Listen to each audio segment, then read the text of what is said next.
So today we're going to talk a little bit about the Paige Bueckers situation, what Paige Bueckers said today, and just in general, the WNBA, whether it's media, old fandom, and I'm going to especially push the media because it becomes very different when there is the hypocrisy is from credentialed journalists. And I do feel like there are different standards.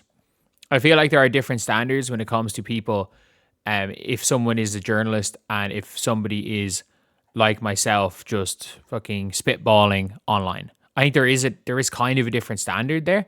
And the worst part is that like the level of hypocrisy is 100 times worse from the credential media covering the WNBA. And it's all people that covered the WNBA prior to 2023. And I actually believe that the reason for this is that they don't actually like basketball, nor are they any good at covering basketball. And they got their jobs because realistically, the WNBA, most people in sports didn't want to cover WNBA. And now people are covering the WNBA like it's a sport. People are covering it like it's a legitimate thing, and it's a big one. And it's now people are the problem if you're covering the WNBA like it's a real sport.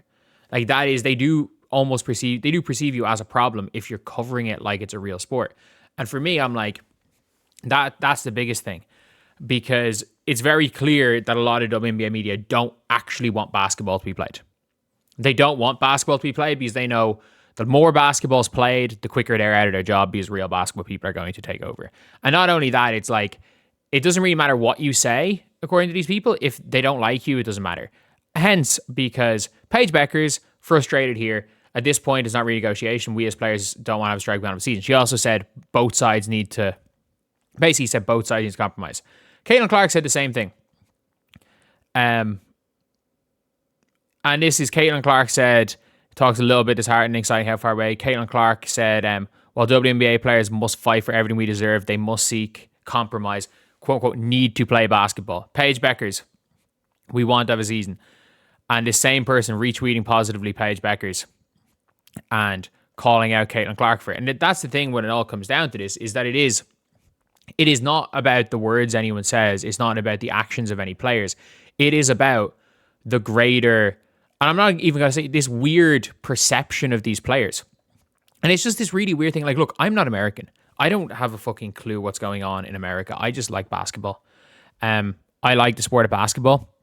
And I love the fact that the WNBA as a league and this channel has done well enough that it has been sustainable for me as my main source of income for the last 18 months or like nearly 2 years at this stage.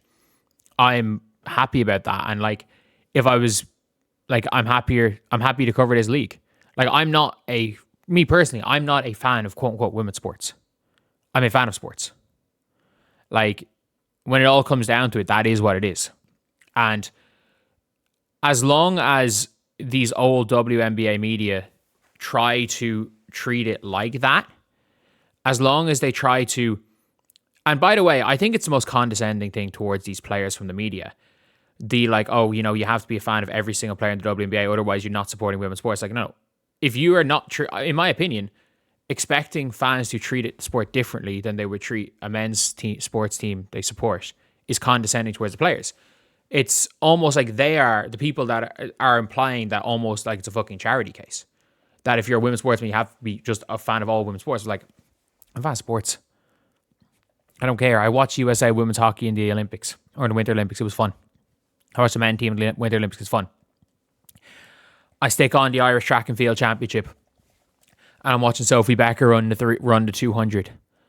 I'm watching, I can't even remember who it is. I'm watching the freaking Dublin City Harriers finishing 1-2 in the 1500. There were two girls finishing 1 and 2 from a club down the road from me, which is was like nearly defunct.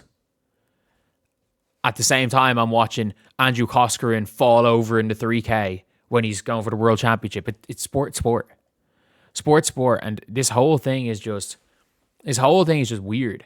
And because it seems like anything to do with Caitlin Clark equals bad in these people's eyes, two players can literally say word for word the same thing, and the media will attack one player for it and then say and refuse to criticize another player for it. At the end of the day, it's not about actions, because if you take a step back and you listen to whether it's the words or the actions of Caitlin Clark and Paige Bueckers, it is very, very clear both of them align nearly identical on every fucking topic in life. In life, it is very clear. I'm not saying they're similar people, but I mean just in terms of overall like values and stuff, like they align very similar. But these people, and Skip Bayless was the only person who admitted it. He literally said, when I was on TV, he couldn't he couldn't be a Caitlin Clark fan. He could not say anything positive about Caitlin Clark fan because you are perceived to basically be far right if you are. The fucking Democrat voting Iowa City or Des Moines, Iowa person who's liking pro Kamala Harris posts and is friends with Taylor Swift and the Kelseys. I don't know. Like, apparently, you are anti-woman and homophobic if you support Caitlin Clark, the same person whose best friend is Kate Martin. Like, what the fuck are we doing? Like, what are we? And then, Caitlin Clark's against everything. Her hero is fucking Maya Moore. They want Caitlin Clark to be a martyr. And that's the thing where it's like, and be like, oh, look, Paige gave that ESPY speech all those years ago. And it's like the ironic thing is that based on that logic, Caitlin Clark's expected to give, she said the exact same words as Paige said for her ESPY speech during her Time magazine article. But they expect Caitlin Clark to give an ESPY speech non-stop. And Paige Bueckers literally got all WNBA first team over Aaliyah Boston, which she did not deserve. And by the way, I hate to say it, Paige Bueckers probably deserved National Player of the Year in 2021. I get it, Caitlin Clark put up these crazy numbers. What Paige did for UConn that year was actually kind of ridiculous. And I think it's kind of, in a weird way, Aaliyah, if nothing else, Aaliyah Boston might have been screwed in 2021. And then Aaliyah Boston screwed over Caitlin Clark the following year. And then Aaliyah Boston, in fairness, screwed over Angel Reese for SEC Player of the Year the following year. But that's not we're not going to talk about that. Either way, look, this is just nothing. It is literally two players said the same thing. When Caitlin Clark says one thing, the same people react differently. Because this media, they stay relevant because it's not about basketball. And it's the reason why they don't want there to be a season, a lot of these people. They don't want there to be a basketball season because they know their relevance comes from the social division that for some reason is created between two fucking guards from Minnesota and Iowa, like a couple of hours from each other, who have the same background, if nothing else. It's madness because of this weird culture thing. And I don't think people like the old WNBA media, their relevance is because of the culture war. Because when it comes down to breaking down basketball, they're not very good at it. When it comes to talking about the sport of basketball, they're not very good at it. So they need think pieces. They need these think pieces. And when it comes to these think pieces, they need to have a hero and they need to have a villain.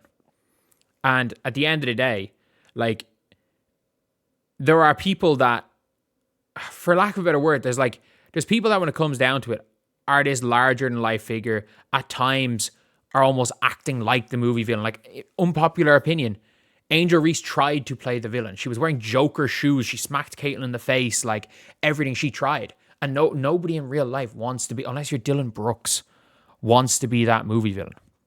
At the end of the day, these are players growing a fucking league. And when you're just watching basketball, it's a really fucking good sport. And that's the reason why I can't wait for the season to just go on. I can't wait for this season to go on, to go ahead. And I can't wait for this channel where we can talk about basketball, where we can talk about free agency, where we can break down realistic trade routes for Kelsey Mitchell. We can talk about whether the Fever are going to be naive if they keep Kelsey Mitchell. We can talk about what the Sky are going to do. We can talk about what the Wings are going to do, who's going to go number one. We can watch the Owl Fam games. We can watch the Team USA games. We can be ready for this season. We can be hyped for the season. Like, all of these things are more than possible. And the thing is that as time goes on, every single network, you've seen it. Cheryl Swoops, fucking Gonzo from the Dallas Wings. Cindy Brunson, after the shit that she said, she demanded the Fever apologize on behalf of Caitlin Clark. So apologize for Caitlin Clark. Apologize for Caitlin Clark, she demanded. Then suddenly, boom, gone from the Mercury. Like, it is for these old WNBA people who basketball is not a priority. And by the way, Cindy Brunson, hilariously, she went on a rant saying Caitlin Clark will be terrible in the WNBA because elite defenders like Satu Sabali will stop her. Like the notorious plays no defense Satu Sabali. Yeah, it is. It's funny. It's funny all around. Like, as time goes on, you're going to see it. You're going to see more and more.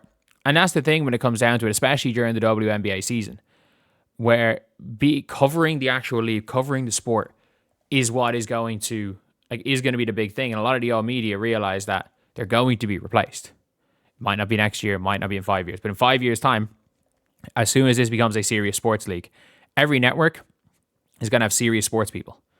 Whether that be former players, former college players. The sport is more serious. At the college level, it's more serious. You have to take it more serious because of NIL. All of this. It is... The sport is set to boom, and it's not honestly set to boom because it's a women's sport. It's set to boom because the NBA, I mean this in a weird way, because of the court size, because of spacing, because of the tactics, because of the talent level of players. The NBA is one of those things where individual games don't really matter, where it's too easy for players to just space out and score nowadays. And that ease of scoring is a little bit harder at the WNBA level. So you look at more of the basketball in a slightly more traditional sense. It's not going to be quite as ultra modern. And the way the teams play, it's very different to the NBA because every team has to play a different way because you can't have a team of 6-7 guys who are shot creators and can all shoot the shit out of the ball. With some shot creators and can all shoot the shit out of the ball and switch everything. That just doesn't work at the WNBA level. It just doesn't, biologically, that will never happen. Almost certainly will never happen. So that type of an outcome means that each team has their individual style. They have their individual matchups. We see these players coming up through college, which is like what happened back in the day. So you can build these rivalries from college, bring them to the pros, and college players are coming in and being better at the pros. That's why things are going to succeed. But yeah, the old WNBA media are praying for a damn fucking lockout, I'd say, because you better believe that once the season starts again, they go back into complete irrelevancy. Because as the time goes on and on and on, the bullshit Caitlin Clark, Angel Reese, non-basketball bullshit stops. And it becomes about basketball then, and they got nothing to talk about. Unless they're calling Caitlin Clark, like a spoiled teenage boy or something, some shite like that. But anyway, I'll see you guys.